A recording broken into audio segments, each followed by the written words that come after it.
The facility that we're sitting in now is the new JMC Studio, and it is comprised of two different studios. Studio A, which is the larger of the two studios, and then there's Studio B, which is kind of a smaller, more intimate setting for a studio to do smaller venue shows and things of that nature.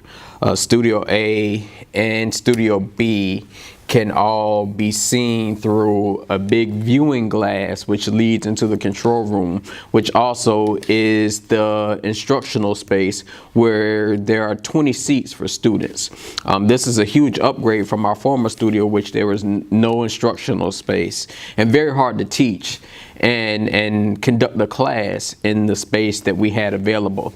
So the studio it's just been in the work for almost 2 years, and it was a huge pleasure of mine to have input in the design and pulling everything together, discussing the space, how it would be laid out, and the actual makeup and the ordering of the equipment. So I remember I was a student at the time the old studio was open for the first time, and to be working for the university and a part of JMC in the manner that I am, and the fact that I was able to oversee the construction and the implementation of the studio and the curriculum and the class instruction and students was it's been a huge honor.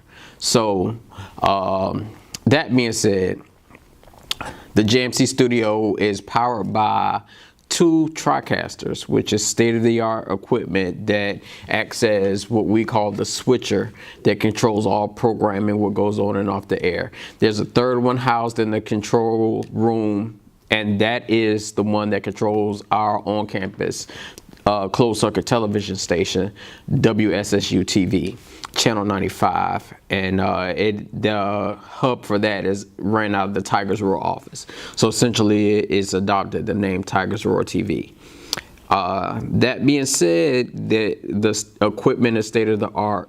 We shoot with P2 Panasonic cameras, new teleprompter system, new lighting grids in both studios. So our studio is second to none to almost anyone in the city, and that's including the 3 professional television stations that we have here in Savannah. So the JMC Studio costs roughly about $1.4 million was the dollar amount that was spent actually in the end. So it was a huge investment for the university, and the university, along with JMC, expects huge things from the students in the studio as the investment, you see, was made. And so now it's time for our JMC students to produce.